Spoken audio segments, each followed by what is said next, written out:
Ada semua WhatsApp tak toh? Ada semua itu grup WhatsApp. Pasti ada semua. Itu dalam 1 bulan berapa kali kita terima ucapan innalillahi wa inna ilaihi rajiun. Coba beda.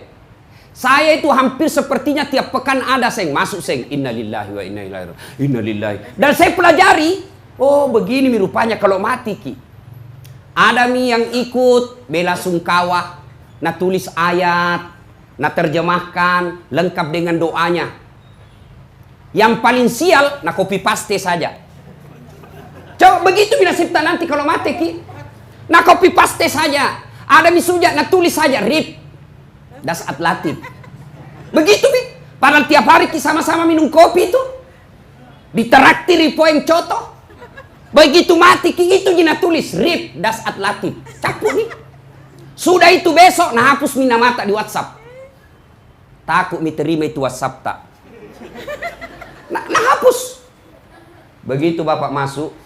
Kip buru, ewaya lemu. Temanmu yang kau junjung selama ini, saudaramu yang kau puja-puja selama ini, pejabat yang kau junjung selama ini, kadangkala kau hinakan dirimu demi jabatannya, mati kau. Masih ingat kau? Nah perebutkan di jabatanmu. Ini hadis selalu kita ingat, kita hafal dari kecil. Kau mati no matu telu tumantara kau. Kalau kau mati nanti ke alam kubur 3 yang ngantar kau kata Nabi. 2 yang kembali, 1 mami temani kau. Apa itu? 1 yang ngantar kita harta. Keluar semua hartamu. Mobil mewah, mobil jelek, mobil tua, mobil baru. Suluk ngasengi. Nah antar kau. Masuk kau di kubur, kembali itu harta. Jangankan mobil, cerek. Cerek maka tinggal teria itu istrinu. Cerek, alay. Cerek. Ayo, maka tidak masuk di akal kita. Ada orang keluar rumah dari pagi, pulang sampai malam, menghalalkan segala cara untuk harta, tidak sholat, nipu orang, menyaki orang. Nah itu hartamu kau mati, kau tidak bawa masuk kecuali kain kafan. Baru-baru kita lihat toko-toko orang meninggal. Meninggal istrinya SBY, tokoh, orang kaya, masuk kain sutra, tidak, kain kafan. Apa dipakaikan minyak-minyak? Hugo Boss, Angelman, TAI, apa, kapur barus. Pakai sutra mati, tidak. Meskipun kau kaya bukan sutra dibungkuskan kau, kain kacu, balacu. Ini muka tak. Ibu-ibu yang di bleaching tiap hari. Habis wanta ratusan ribu pergi salon. Takut ki keripuk matata. Capuk mana roduit tamak salon. Mati ki ini pipita siapa punya bagian. Cacing. Nah, gorok masuk itu di hidungmu. Nah, gorok masuk di telingamu. Masuk di matamu. Kembung perutmu. Itu bodimu yang kau selalu kau pelihara. Biar kuku pergi tong ini pedi menikur. Ayo. Yang kedua, kata Nabi yang mengantar kau, keluargamu. Keluarga sampai jadi sudiang. Masuk, pulang. Mana mama waktu tak 2 anak muda na gombal ki. Gunung kan kudaki. Lautan ku seberangi. Masjid kau lewati. Masjid di masjid, ibu mati ki besok-besok. Kira-kira mau masuk di kubur itu suami tak? Jangan dulu masuk. Nah temani maki saja di atas kubur tak sampai malam besoknya. Bikin tenda di situ. Mau kira-kira? Dek memang nah. Mati ki mak bene sih. Dan ini memang tidak salah. Waya lemu. Masuk di kubur sudah, hadapi dirimu sendiri. Dan yang ketiga mengantar kita, amal. Ini nih. Begitu masuk maki di kubur, 3 yang ngantar, 2 pulang, 1 temani ki. Nah, ketika sudah kita bersemayam di alam kubur, Nabi mengatakan, petuni amalak madecimmu. Putus sudah amal-amal kebaikanmu, kecuali 3 hal. Yang kita kenal dengan amal jariah. Kita hafal semua ini. Biar baru bangun kita ditanya, apa itu amal jariah? Kita tahu. Tapi kita tidak siapkan. Kenapa tidak disiapkan? Itu ayat pertama yang tadi disampaikan. Setan itu musuh yang nyata bagi kalian. Ketika kalian mau coba ingat kematian, setan goda kalian. Nah, apa itu? Yang 3. 1. Anak yang soleh dan soleha. Ibu-ibu, kalau mati kira-kira masuk maki di kubur, siapa doakan ki bu? Suami tak 3 bulan mengawini lagi. Ada temanku pergi haji 2011 yang lalu, sama-sama ke haji. Meninggal istrinya, bengkak matanya. Barusan natong ada kuliah laki-laki sampai bengkak-bengkak matanya, meninggal istrinya. Wih, rasanya Ustadz, ini apa yang saya dapat ini semua ini istriku, luar biasa. Rasanya hilang ini semangat hidupku. Dalam hatiku, hebat nih bapak, nah saya nih istrinya. Beberapa bulan kemudian pika jogging di lapangan Karebosi. Ada nih jalan-jalan sama cewek. Muda, ndak pakai jilbab, panjang rambutnya. Kutanya, Aji, siapa itu? Dia bilang, yang baru Ustaz. Oh, nakal dupai makolakenmu. Berurusan ko dosamu, suamimu enreyen di kamar. Nah, maka yang doakan kita anak Ji. Coba kita, saya mohon jauh saya saja. Rasanya yang selalu saya doakan setiap selesai salat, bapakku Ji, saudaraku, jangankan teman, saudara saja jarang saya doakan. Nah minta Pak, doakan nggak deh? Iya, itu juga kalau ndak lupa. Ayo. Siapa yang selalu kita doakan? Iron Tuata. Jadi ibu, prestasi yang terbesar bukan ketua partai. Prestasi yang terbesar bukan ketua organisasi. Prestasi yang terbesar ketika anakmu menjadi anak yang soleh dan soleha. Itu prestasi paling hebat. Ustadz, saya mau punya anak yang hebat Ustadz. Mau punya anak yang soleh dan soleha. 1, hindarkan dari makanan haram. 1 kisah. Seorang pemuda dapat buah. Anggaplah itu buah mangga lah kira-kira. Dia makan itu buah mangga. Begitu habis tengah dia sadar. Maaf damija. Tenak kene punna. Bukan saya yang punya ini mangga. Dan ada yang punya. Dan saya belum minta halalnya. Mati mi. Masuk mi dalam perutku. Mati mak saya. Dia ingat hadis Nabi. Siapa yang memasukkan barang haram ke dalam perutnya, hanya api neraka yang bisa mencucinya. Panik. Dia cari, dia telusuri itu air sungai. Dia cari pohonnya. Ketemu. Ketemu penjaganya. Siapa yang punya nih? Nah bilang, dia sebutlah. Kasih ketemu kak. Nah bilang, enggak di sini. Jauh rumahnya. Jauh apa? 1 hari 1 malam jalan. Enggak apa-apa. Gimana? Tunjukkan. Jalanlah dia. Dia pergi cari itu rumah. Ketemu. Assalamualaikum. Kalau bahasa kita. Assalamualaikum Haji. Waalaikumsalam. Kenapa kau nak muda? Ini ada kodong buah ku dapat. Sudah ku makan setengah. Ku kasih pulang setengah kasih yang halalkan lalu. Nah bilang ini je. Enak nu.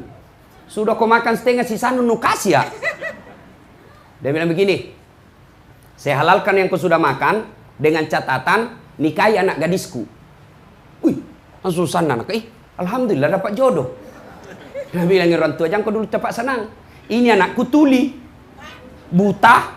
Lumpuh. Bisu. Nah bayangkan deh, apa enak? Nah, buta Tommy, tuli Tommy, bisu tompa lumpuh. Nah ingat lagi api neraka. Biarlah daripada berhadapan api neraka, saya terima. Panggil saksi 2 orang. Nikahkan. Setelah nikah, anak muda saya nikahkan dengan anak gadis tunai karena Allah. Sudah. Nah bilang ini bapak tua. Masuk kau ketemu istrimu. Masuklah ketemu istrinya. Nah ketuk. Assalamualaikum warahmatullahi wabarakatuh. Dari balik pintu kedengaran jawaban. Waalaikumsalam warahmatullahi wabarakatuh. Nah bilang anak muda, berarti dia ndak tuli karena dengar ki. Berarti dia tidak bisu karena dia jawab salamku. Penasaran, dia buka pintu. Berarti dia tidak lumpuh karena dia jalan menghampiriku. Berarti dia tidak buta karena lihat tanganku. Ini langsung lari, nah tinggal istrinya, lari ke mertuanya. Pak, balik-balik kok. Apa nuka naik balik-balik? Kau bilang anakmu lumpuh. Nggak bisa jalan. Sini kau dulu anak muda. Anakku saya bilang lumpuh bukan karena tidak bisa berjalan, tapi kakinya tidak pernah melangkah kecuali yang diridai Allah. Nah, seperti bapak-bapak sekarang. malas ke masjid. Warkop tiap hari. Tidak dilarang ke warkop, tapi harus imbangi ke masjid. Apalagi kalau muka-muka sakaratil maut maki. Larang ji. Tapi tentu renungan buat kita kalau hampir tiap hari kita di warkop, lalu tidak pernah kita dapat berjamaah di masjid. Itu namanya tidak bijaksana menyikapi umur. Tidak pernah didapat di masjid. Saking apa? Biliar. Tanpa karaoke. Oh, lebih sial lagi. Anak muda. Anakku saya katakan bisu bukan karena tidak tahu bicara. Tapi mulutnya tidak pernah mengucapkan sesuatu yang tidak ada faedahnya. Tidak seperti ibu-ibu sekarang. Kalau duduk sanging gosip saja nak kerja. Mana nak kena gosip to nggak sumpahin. Lewat kata tadi ada tong ku dengar nak bilang itu ji bajuna waktu na di YouTube. Allah billah. Kenapa aku susah kok? Saya pakai baju kau yang sibuk. Lalu kenapa kau katakan anakmu buta? Anakku saya katakan buta bukan karena tidak bisa melihat, tapi matanya tidak pernah melihat sesuatu yang haram. Perisa ngaseng HP tak. Kadang-kala itu kita bercanda pak, share foto porno. Kita anggap itu tidak berdosa, kita canda-canda. Share foto yang tidak tutup aurat. Selama itu video dan foto beredar, meskipun niatmu katakan canda, tidak boleh bos. Niat dan cara harus sama-sama baik. Niatku bukan canda Ustaz. Iya canda, tapi itu bedanya orang beriman. Candanya tidak menyesatkan orang lain. Lalu kenapa Pak kau bilang anakmu tuli? Anakku saya katakan tuli bukan karena tidak bisa mendengar, tapi telinganya tidak pernah mau mendengar yang bukan urusannya. Dia suka nguping. Nah bilang anak muda, baik itu Pak itu anak muda. Baik sekali anakku. Sebenarnya banyak yang lamar, cuma belum ada sesuai standar. Kenapa paling saya kupilih? Saya yakin kau pasti orang baik. Buah saja yang jatuh nyata-nyata orang menghalalkan, kau masih takut. Berarti dalam dirimu tidak ada darah daging barang haram dalam dirimu. Sudah bina udah, jangan kau bicara. Masuk ke cepat istrimu. Masuk di istrina, lompat istrina. 1 tahun kemudian lahir anaknya. Dan anaknya dikasih nama Abu Hanifah. Itu yang pakar hukum sekarang. Yang ilmunya sampai dipakai ilmunya sampai sekarang. Bapaknya mengalir terus amal-amalnya dari anaknya yang cerdas. Tidak ada gunanya anak profesor kalau dia hanya ilmunya menyesatkan orang. Tidak ada gunanya. Tidak ada gunanya anakmu tinggi pangkat jabatannya kalau undang-undang yang dia bikin justru melawan syariat Islam. Masesa kokomate ko. Kan ditanya kau punya pertanggungjawaban. Masuk mako dikubur, hei itu anakmu, lihat kau itu anakmu, itero pangkegoran anakmu. Maka disitulah prestasinya seorang ibu selalu mengingatkan anaknya. Sayang 1000 sekayang sekarang. Coba, kalau anak-anak sekarang Pak, saya tidak cemas soal otaknya. Enggak Pak, macam-macam anaknya makukue, cerdas Pak. IP-nya itu mahasiswaku Pak, rata-rata 3 ke atas. Bahkan ada yang selesai 4,00. Cerdas anak-anak kita sekarang. Nek motor saya saja kalau mau WhatsApp kak, 2 pegang tanganku masih salah-salah ketik. Coba itu anak-anak milenial sekarang nek motor bisa itu meng-SMS. Hebatnya itu anak-anak cerdasnya anak-anak sekarang. 1 kurangnya, kurang ngajar. Dek mana nagage setata krama? Nggak ada itu. Kita dulu zaman kecil, jangankan bicara kasar sama orang tua tak. Ipole wajo-wajona tomatoi pimali. Saya masih ingat saya waktu kecil ada tamunya bapak tak lewat ke ruang tamu nak kasih bola matanya. Ayo siap-siap makin dicubit lagi orang nanti ini. Sekarang anak-anak dikasih bola matanya apa nak bilang kenapa mata pak? Coba itu anak-anak sekarang. Maka jangan heran anak-anak kita sekarang cerdas, tapi Allah cabut keberkahan ilmu. Wajar sudah S1, S2, setengah mati cari kerja. Coba maki bedek di rumah. Perisa maki, hampir setiap rumah ada sarjana menganggurnya. Kenapa? Waktu kuliah kasih bodoh-bodoh orang tuanya. Coba oke. Kecil ini punya mobil. Kecil punya rumah. Kecil punya karir. Kecil semua. Nagati ini puangi. Apa susahnya Allah kasih kau yang kau mau? Allah yang maha segala-galanya. Kenapa Allah tidak kasih? Ingat ridallah fi ridal walidain. Suktillah fi suktil walidain. Ridanya Allah tergantung ridanya kedua orang tua. Murkanya Allah tergantung murkanya kedua orang tua. Ketika orang tuamu ridha sama kamu, insya Allah hidupmu akan berkah. Biar minda ada tinggi sekolahmu, tapi kalau orang tuamu kok bahagia. Lihat deh orang-orang yang sukses. Lihat. Pasti salah satu resepnya memuliakan orang tuanya. Sayang seribu sayang, kita lebih santun sama atasan tak daripada bapak tak. Mungkin lihat buktinya? Lihat nih kalau lebaran. Coba kalau lebaran. Langsung penuh semua rumahnya itu kepala dinas kah, bupati, wali kota, gubernur. Oh, asing-asing nih. Nah, lupain mamaknya. Padahal mamaknya kasih sekolah. Anak yang soleh dan soleha, itulah kekayaan kita ketika kita sudah masuk di kubur. Maka evaluasi kembali cara mendidik anak kita. Silahkan baca pedoman membina anak hasil riset UIK psikologi pendidikan, silahkan, enggak salah. Tapi sesat dan menyesatkan ketika bapak tinggalkan Quran. Bagaimana konsep Quran mendidik anak? Buka surah Luqman. Surah Luqman itu sudah jelas dari ayat 13 sampai seterusnya. Itu dijelaskan secara rinci cara mendidik anak. Ya bunayya, wahai anakku, la tusrik billah, jangan kau menserikatkan Allah. Artinya akidah dulu nomor satu ajarkan. Jangan sampai anak-anak kita takut dengan kalimat tauhid yang ditulis di kalimat itu. Jangan sampai dia sudah tidak bangga memegang kalimat tauhid itu ketika berhadapan dengan orang. Dipertanyakan tauhidnya, keberaniannya. Itu dulu. Tidak usah soal makan. Kita ini orang tua. Kalau mendidik anak, cemas soal makannya anak tak. Jangan makin cemas soal perut. Tolong tunjukkan kita di Makassar ini, ada ndak anak yang mati kelaparan? Kira-kira, ada ndak kita orang Bugis Makassar kayak saat sirik na pace. Mas sirik kiko libola tak malupu. Mana ada orang kelaparan di Makassar? Tapi mati anaknya gara-gara narkoba, mati anaknya karena tawuran, mati anaknya karena overdosis. Banyak itu. Itu berarti jangan makin cemas soal perutnya anak tak. Allah yang ngatur. Zaman tak kecil dulu, ibu-ibu tahu cicak? Tahu cicak ibu? Apa nama itu cicak? Nyamuk. Tidak masuk di akal toh? Satu di dinding. Di dinding kita putar-putar. Nyamuk terbang. Bagaimana caranya ketemu? Dan tidak ada terminalnya. Satu di dinding, satu terbang. Bagaimana caranya ketemu? Tapi lagu tak dulu waktu kecil nak ajarkan keyakinan soal rezeki. Cicak-cicak di dinding, diam-diam merayap. Diam-diam je merayap. Datang seekor nyamuk. Nyamuk yang datang. Tidak Nabi lagu cicak lompat ke nyamuk. Wah, buat lengang je. Sudahlah, tidak usah cemas soal itu. Yang kita cemaskan akidahnya anak tak. Yang kita cemaskan akhlaknya anak-anak kita. Sudah mulai bergeser. Anak-anak kita lebih santun sama cowoknya.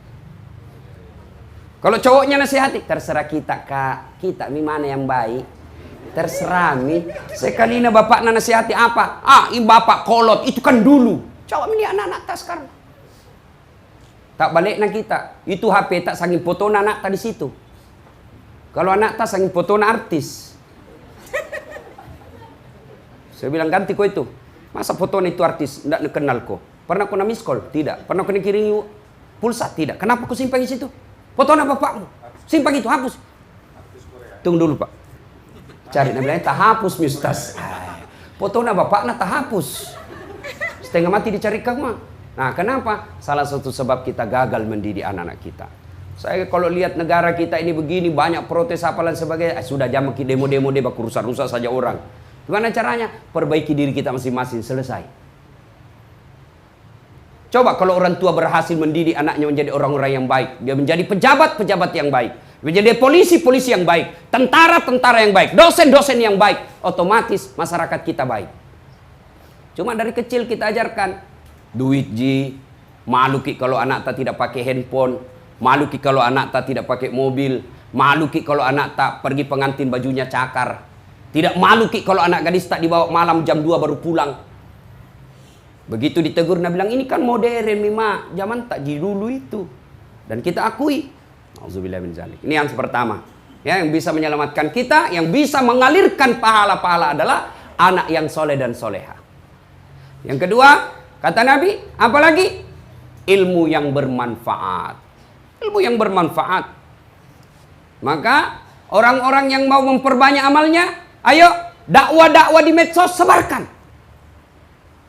Dakwah daripada menyebarkan berita hoax, daripada berita-berita yang menimbulkan kebencian, lebih baik kita sebarkan dakwah-dakwah. Dan ada saatnya nanti itu dakwah yang kita sebarkan, kita berterima kasih kepada mereka yang berdakwah, karena dakwah yang kita sebarkan itu menjadi amal jariah, sehingga amal-amal itu yang menjadi setoran amal-amal kita. Yang ketiga, yang akan menjadi tabungan meskipun kita sudah wafat nanti, as-sadaqatu, sedekah. Ilmu yang bermanfaat, pembangunan bersedekah. Nah, ibu-ibu, bapak-bapak yang sudah uzur, ya, tidak jadi bilang anak muda masih lama mati. Tidak. Tidak jadi bilang orang tua cepat mati. Tidak. Ada orang tua paling tua lebih dulu cucunya meninggal. Coba Haji Halili, tua di sini tapi masih sehat-sehat dilihat. Banyak anak muda yang lebih dulu meninggal. Kalau kita lihat, bukan berarti tua tapi dulu orang baru mati. Tidak. Ya. Nah, tapi orang yang bijaksana itu dia akan menabung. Kalau saya tidak setuju kalau dibilang jangan kau cari uang banyak-banyak, tidak dibawa mati. Kalau saya cari kau banyak-banyak, bawa mati. Bagaimana caranya? Tabung memang nih. Ibu yang sudah uzur, umur tak sudah 60 tahun, 70 tahun, banyak emas tak, panggil dia nak tak. Nah, ini ada emasku nak. Ada ini 800 gram. Jual mina. Nah, itu ada masjid di kampung. Bangun kau itu masjid nak. Bawa mi. Sudah itu belikan emas palsu, yang palsu mau. Enaknya itu jadi orang kaya ke biar palsu. Nah bilang tong orang asli. Coba mi kalau orang-orang kaya pakai, orang bilang bagus nah tahu pada palsu itu. Kalau kita orang miskin biar asli, apa nak bilang? Di mana tong kau dapat? Nah, sudah lebih baik itu orang yang menyikapi harta dengan bijaksana, dengan tepat. Begitu usianya mulai senja, sudah itu nak ada ruko. Nah, jual itu. Itu lagu 2 miliar. Daripada kau bertengkar nanti, ada semua di rumahmu. Engkau mana nautomu, mak jama mana tono. Biar itu hasil jeripayaku yang ruko itu, jual, bangunkan kak masjid di kampung. Itu yang akan kita nikmati. Maka bersedekahlah, bisa sedekah dengan tenaga, bisa sedekah dengan jabatan, bisa sedekah dengan pemikiran. Nah, ada masjid kita bangun. Oke? Nah, saya pejabat. Maka saya bikinkan aturan atau IMB mempermudah. Itu sedekahnya di situ. Saya orang kaya, ayo sedekah kau dengan hartamu. Coba lihat almarhum Andi Sose. Rasa-rasanya tidak ada orang seperti beliau yang membangun masjid. Seingat saya pernah di koran saya baca, beliau membangun masjid 165 masjid. Coba mi, mana ada orang membangun masjid sebanyak beliau? Dan waktu hidup tidak pernah kita dengar sakitnya keras. Tidak pernah kita dengar bangkrut. Tidak pernah kita didengar dihina orang. Tidak pernah kita dengar dimaki orang. Tolak bala itu sedekah. Bersedekah. Bangun masjid luar biasa. Nah, ibu bapak saudara-saudara sekalian, bersedekahlah. Insya Allah sedekah itu memperpanjang umur, memurahkan rezeki, tolak bala. Begitu kita sudah meninggal, coba buka Quran. Ketika kita sudah jadi jenazah, lalu kita dimakamkan, lalu kita bangkit, lalu kita gosok mata, ketemulah kita dengan malaikat. Lalu kita berkata, wahai malaikat, hari apa ini? Malaikat berkata, ini hari kebangkitan yang pernah Allah janjikan kepadamu. Oh mati mah ini kok dong? Iya. Lalu kita berkata, wahai Allah, kembalikan saya ke dunia. Paling suka kolinoe kasih, nah mau mici nampak. Kasih kembali ke dunia, meskipun sekejap saja. Untuk sholat, bukan. Untuk haji, bukan. Untuk zakat, bukan. Untuk apa? Saya hanya ini berkata, ya Allah, saya sedekahkan hartaku fisabilillah. Itu kalau kita sudah informasi Quran, mati. Nah, kenapa kita sekarang masih hidup? Tidak kita bersedekah. Sedekah, insya Allah, itulah amal-amal yang akan mengantarkan kita. Ibu bapak, saudara-saudara sekalian, akhirnya Allah Subhanahu wa Ta'ala bertanya dalam Al-Quran. Apa man kana mu'minan kaman kana fasikan? Sama ndak orang beriman dengan yang fasik? La yasta'un. Tidak sama kata Allah. Dekna pada. Ammal ladzina amanu wa amilus solihati falahum jannatul ma'wa. Bagi mereka yang beriman, beramal soleh, kami kembalikan mereka ke dalam sorga. Sorganya dunia, insya Allah sorganya akhirat. Wa ammal ladzina fathaku fama'wahumun nar. Bagi mereka yang pembangkang, pura-pura beriman, Islam pencitraan, fasik, kami kembalikan mereka ke dalam neraka. Nerakanya dunia, nerakanya akhirat. Jelas dalam surah As-Sajdah. Maka mesti menjadi pemikiran buat kita semua. Orang yang beriman dan beramal soleh, Allah kasih dia surga. Surga dunia, surga akhirat. Orang yang fasik, pura-pura beriman, kami kembalikan ke mereka neraka dunia, nerakanya akhirat. Semoga Allah Subhanahu wa taala menghindarkan kita dari azab neraka dunia dan azab neraka akhirat. Ibu bapak saudara-saudara sekalian, inilah tausiah kita pada taklim kita kali ini. Mudah-mudahan ada manfaat. Sebagai kesimpulan, Allah Subhanahu wa taala melalui malaikat Jibril berdialoglah dengan Nabi, "Ya Muhammad, if'al ma syi'ta fa innaka mayyitun." Pigau mau ya apa meluk pigau? Bikin mak apa kau mau bikin? Mau kau korupsi silakan, mau kau pencitraan silakan, mau kau jadi pacar rampok silakan, mau kau sekek silakan, mau kau berzina silakan, mau kau narkoba silakan. Silakan, pigau mana yang mulai pigau? Tapi kata malaikat Jibril kepada Nabi, tapi ingat pasti kamu mati. Tidak usah banyak kita ingat ceramahku malam ini, cukup sebelum kita tidur tanya diri kita masing-masing. Kematian adalah sesuatu yang pasti, sudah siapkah kita menghadapi kematian? Dan apa bekal sebaik-baik menghadapi kematian? Tak lain adalah takwa. Salah satu di antaranya adalah memelihara hubungan kepada Allah dengan taat beribadah, terutama sholat. Lalu memelihara hubungan kepada sesama manusia, terutamanya kepada memuliakan orang tua. Demikian, semoga ada manfaat. Lebih dan kurangnya mohon dimaafkan. Nun wal kalami misturun. Billahi fi sabilil haq. Assalamualaikum warahmatullahi wabarakatuh.